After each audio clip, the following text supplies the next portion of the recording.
It was written in the book of John Matthew Stafford that in the year 2025, on this specific date, August 18th, that he would return to practice and Rams fans would rejoice.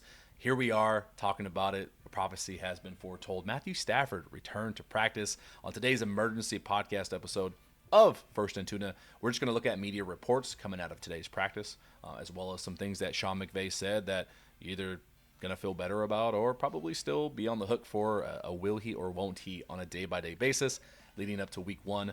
As always, I'm your host, Tuna. If you have not already, follow the links below. Hang out with us on Instagram. Check out the TikTok. But then most important to me, the Substack. I love writing. We try to be as accurate and contextual as possible. Appreciate everyone for subscribing. Starting off today's episode, for you film lovers, we're going to break down some footage of Matthew Stafford's first practice back and see if we can tell anything from his injury, if it's lingering. Oh man, look at that. Matthew Stafford rolling out. Little brisk little throw. Easy. Oh no. What am I seeing here? Let's run that back a little bit.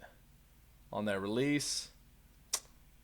I knew it. See this right here? You see that little flick of the wrist right there?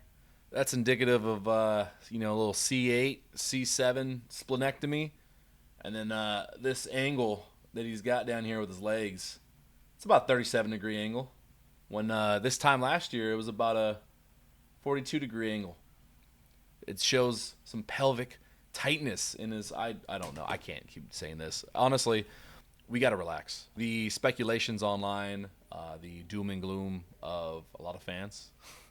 This morning, you woke up racing today for a lot of weird stuff. I've seen people talking about retirement. People talking about IR. Oh, he's never going to be ready. Oh, no, it's a Jimmy G season. Relax. It's going to be okay. You're forgetting who John Matthew Stafford is.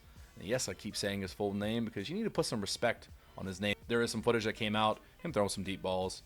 He did partake in full team drills. He was a full participant. So let's just dive into some of the reports that are coming from some of our media friends.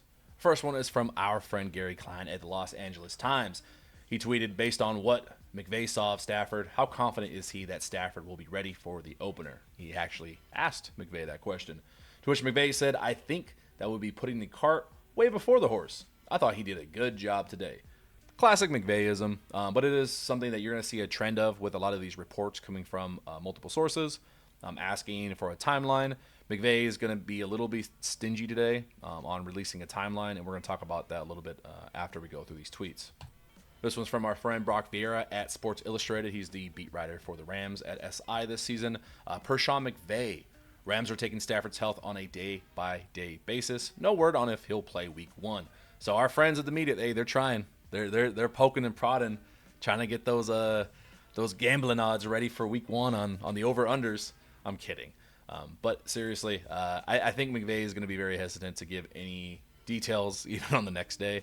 It sounds like they're pretty intent as of right now on just taking it day by day as he kept reporting today.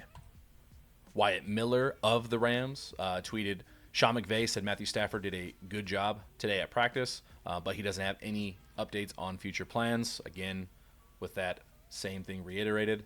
He did, however, 26 plays of team drills.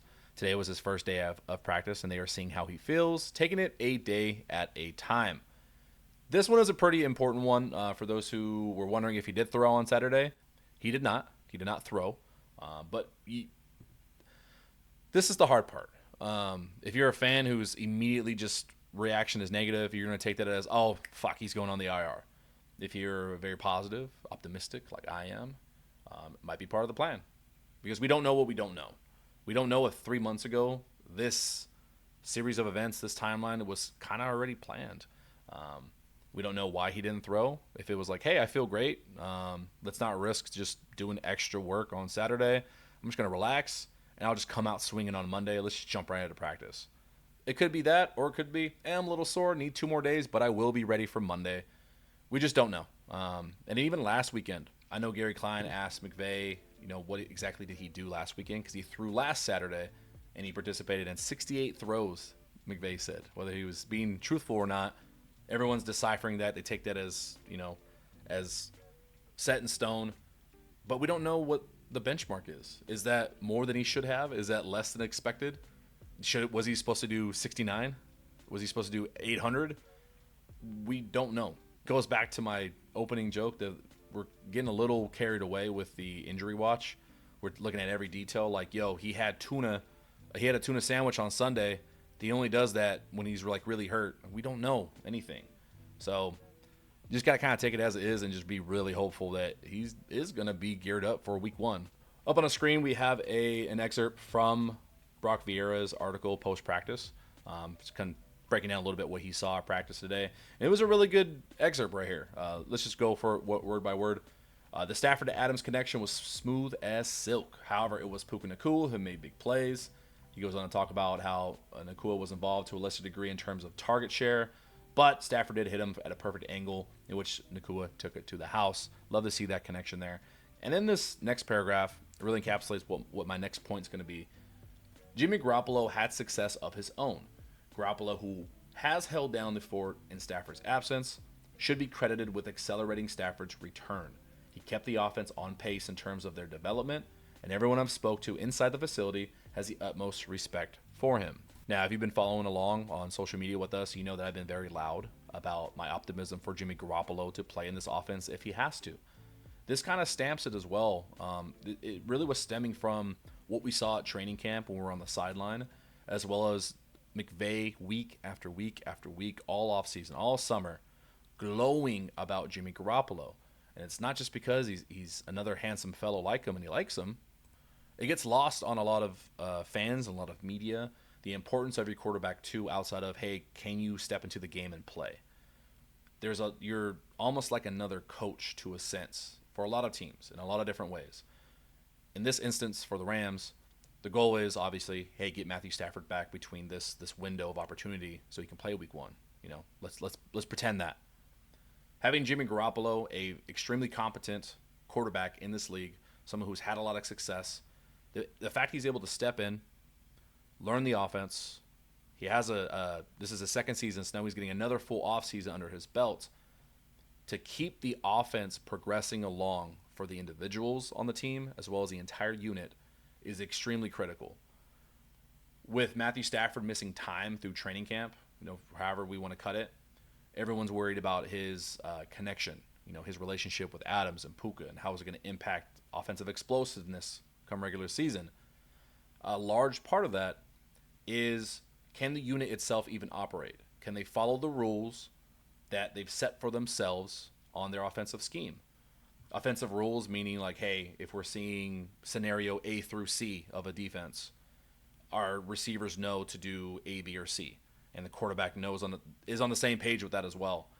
If you don't have a quarterback that can help you go through that process and live action and training camp and preseason, it really hinders you and you take a lot of steps backwards.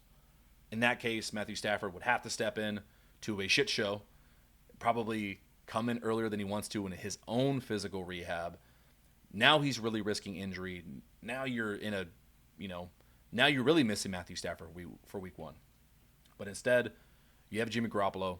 You have an extremely developed now Stetson Bennett, who's looked great in preseason. You have two quarterbacks that are helping your system usher along, helping the individuals progress and develop, and helping the unit stay on track for where they need to be come regular season. Shout out to Brock for pointing that out.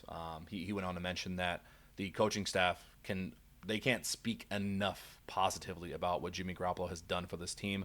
Whatever success happens for the Los Angeles Rams in 2025, a lot of credit has to go for the work by Jimmy put in for this team during the offseason.